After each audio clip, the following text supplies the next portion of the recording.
The alien had hunted 100 worlds and never once felt fear. But on this night, bleeding in the mud with a human standing over him, he only managed one broken sentence. "Why did you let me live?" Crash site silence. Corvex of the Valkyrie stalker clans lay half-buried under the twisted ribs of his own landing skiff. His armor, grown from living crystal, had stopped bullets before. It did nothing against a falling ironwood trunk the size of a shuttle. His thermal senses flickered. Pain chewed through his ribs. His black blood steamed in the wet soil. He had come to Velarain, a jungle planet used by smugglers, to hunt a soft human target. One human. One easy trophy. He had tracked the signal for 3 days through swamp and vines, waiting for the moment a human made the normal mistake, exhaustion. Then his skiff clipped a storm column. It spiraled down. He survived the crash, barely, and the tree fell. The human appears. Footsteps. Light. A figure moved through the fog like a ghost with a lantern. The human was smaller than the Valkyrie stories claimed, but the eyes were wrong, too calm for a creature with no claws. The human wore a torn flight suit, a tool belt, and a patch that read, Mara Quinn, Terran Rescue Corps. She carried a metal case, not a gun. Corvex's instinct screamed, "Kill her before she kills you." But his limbs would not obey. His tail twitched once and hit nothing. The human crouched beside him and frowned like he was a broken machine. "Okay," she said softly, like speaking to a frightened animal. "You're alive. That's good. That's very good." Corvex expected a blade. Instead, she pulled out a scanner and ran it over his chest plate. "You're hunting me," he rasped through his translator throat ring. "I was," Mara answered, and her honesty hit harder than any punch. "But right now you're dying, and I'm not built for stepping over dying people." His mandibles flared. "That is irrational." "Welcome to humans," she said, and snapped open her case. A choice that made no sense. Mara worked fast. Not with alien medicine, she didn't have it, but with human creativity. She used a heat strip to seal one bleeding crack in his side armor. She mixed a gel pack with crushed jungle moss that neutralized acid, then pressed it against a burn where his blood had eaten through his plating. Corvex trembled. "If you spare prey, prey returns with pack." Mara's mouth tightened. "Then I'll deal with the pack later." She lifted the tree trunk with a lever she built from scrap in seconds. 2 rods, a hinge, and a pulley line anchored to the skiff's bent frame. A simple machine. The oldest human trick in the book. The heavy wood rose just enough for him to crawl free. Corvex stared as if she had rewritten physics. "You could have ended me," he whispered. Mara wiped sweat from her forehead. "Yeah, I could have." "Why didn't you?" She paused. Her voice lowered. "Because I don't want to become the kind of person who only survives by being cruel." The jungle around them listened. The real predator arrives. That was when every insect went quiet. Mara felt it before she understood it. The air changed. The fog pulled inward like it was being swallowed. Corvex heard the clicking first. Fast, hungry, everywhere. His pupils narrowed. His clan taught him one fear, rift wasps. They weren't wasps. They were a living storm, needle-winged hunters that hunted blood and heat. Thousands of them, moving as one mind. Their stingers could pierce armor seams and lay eggs in living tissue. They didn't just kill. They turned bodies into nests. Corvex tried to stand and failed. "Leave," he hissed. "Your heat will draw them." Mara's lantern shook slightly. She forced her voice steady. "How long do we have?" "Minutes." Mara looked at his crushed skiff, then at her tool belt, then at the jungle canopy dripping with rain. She did not panic. She did something far stranger. She started building. Human hands. Human madness. Mara tore open a power cell from her lantern and wired it to the skiff's emergency beacon. She used a thin coil of copper wire, wrapped around a jagged metal rod, and jammed the rod into the wet ground. Corvex blinked. "What are you doing?" "Making a lie," Mara said. "A hot one." She pointed to a shallow pit filled with rainwater. "Can you crawl?" He could. Barely. Good, she said. Because I need you to be invisible. She shoved him into the pit, piled leaves over his armor, and then dragged a strip of skiff insulation over him like a blanket. The material dulled heat signatures. Valkyrie used it in hunting tents. Humans used it as emergency shade. Same tool. Different purpose. Then Mara placed the modified beacon 20 meters away and kicked mud over it, leaving only the tip exposed. When she activated it, the beacon screamed in frequencies humans couldn't hear. But the rift wasps could. To them, it was a dinner bell with a burning body attached. The swarm hits. The jungle exploded into motion. The first wave looked like a moving shadow. Then the air filled with wings and needles and a metallic buzzing that made Mara's teeth vibrate. Mara didn't run. She moved sideways, not away from the beacon, but around it, leading the swarm like a matador, keeping her own heat low by dragging her body through wet grass and cold mud. She held her breath until her lungs burned, then exhaled slowly through clenched teeth.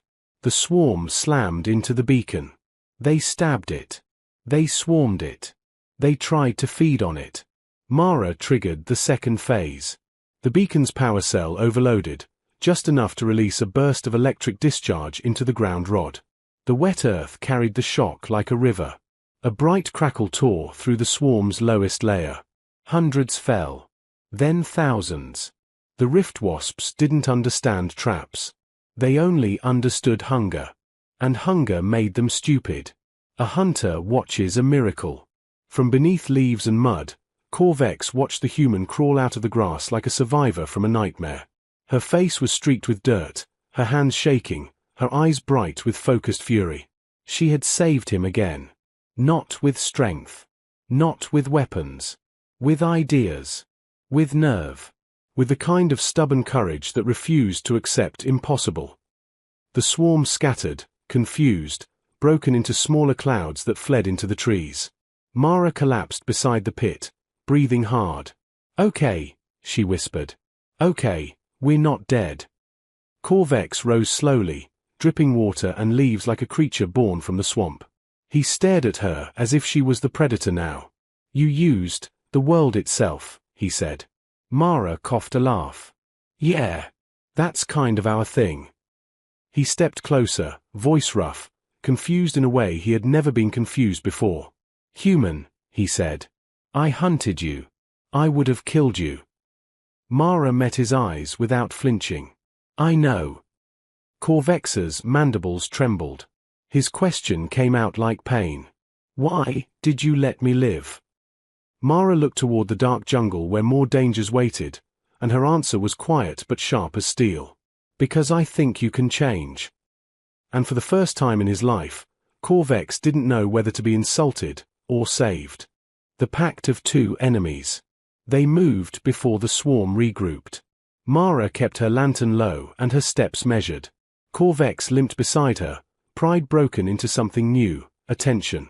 He watched how she read the jungle like a map, how she touched bark to feel vibration, how she listened to rain to hide sound. You are not a soldier, he said.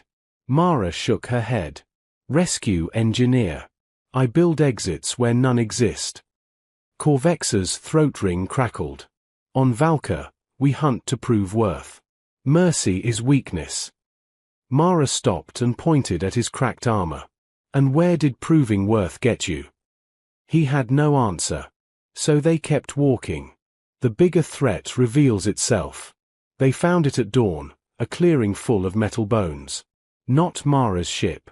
Not Corvex's skiff.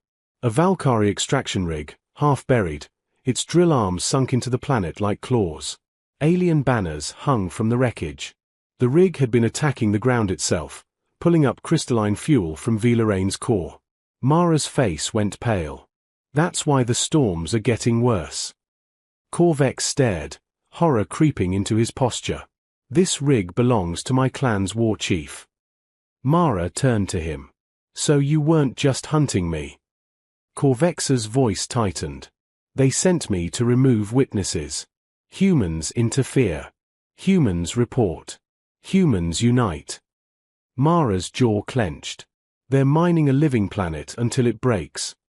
Corvex looked away. Yes. And then he said something that sounded like betrayal. Help me stop them. A human plan that sounds like madness. Mara's eyes narrowed, calculating. Your people will kill you. They already tried, Corvex replied. They left me to die when the rig crashed a transport into the storm band. I survived. That makes me inconvenient. Mara exhaled slowly. Okay. We do it my way. Corvex tilted his head. What is your way? Mara smiled, not happy, but fierce. We don't fight their strength. We fight their assumptions. She studied the rig, the fuel tanks, the drill arms, the heat vents. She looked at the jungle around it, wet vines, resin trees, mud flats that swallowed heavy boots. Then she said the most human sentence in the universe. We're going to make them press the wrong button. Building the impossible with scrap and courage. Mara and Corvex worked like a strange machine made of two different species. He knew Valkyrie tech. She knew how to break systems by giving them what they expect. They found a damaged control node near the rig and pulled it apart. Mara rewired its sensor array so it would read stable ground where there was none. Then she guided Corvex through setting the drill's autobalance into a loop.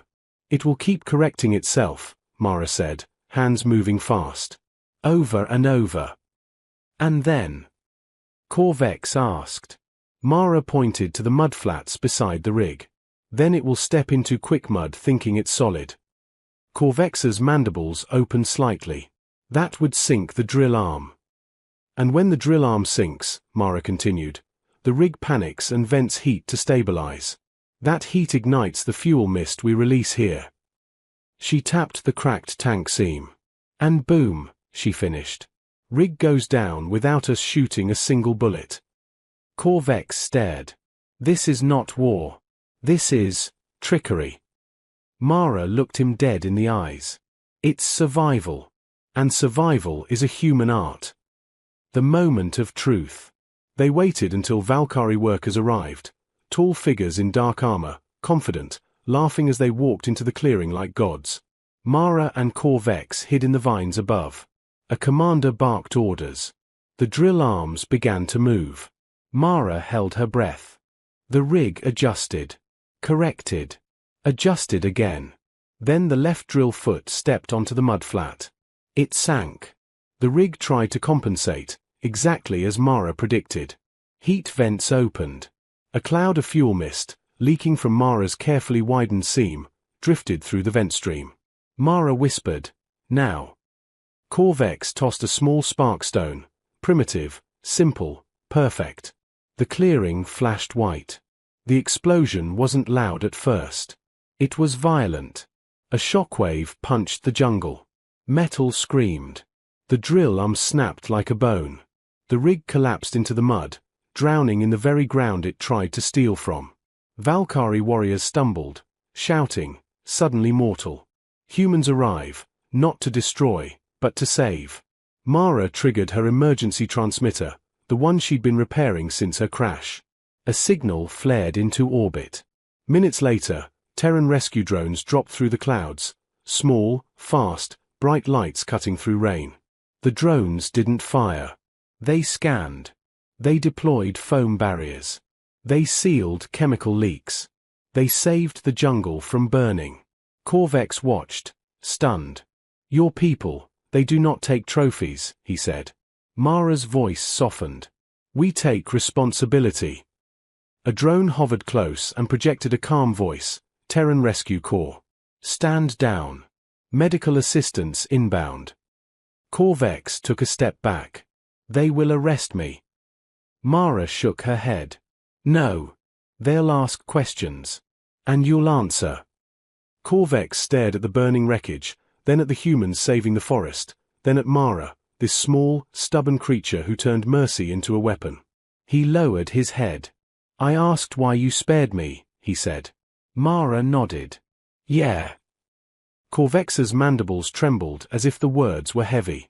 Because you believed I could change, he whispered. So I will. He turned toward the Terran drones and raised his hands in surrender. And Mara, exhausted and muddy and smiling through pain, watched an alien hunter choose a new path, because a human refused to become cruel, even when cruelty would have been easy. Ending spark for the never-ending feel. The jungle rain kept falling. The planet kept breathing. And somewhere beyond the clouds, other Valkyrie ships would notice the rig went silent. This wasn't the end. It was the beginning of a bigger story, one where humans didn't just survive alien threats. They rewrote what aliens believed was possible.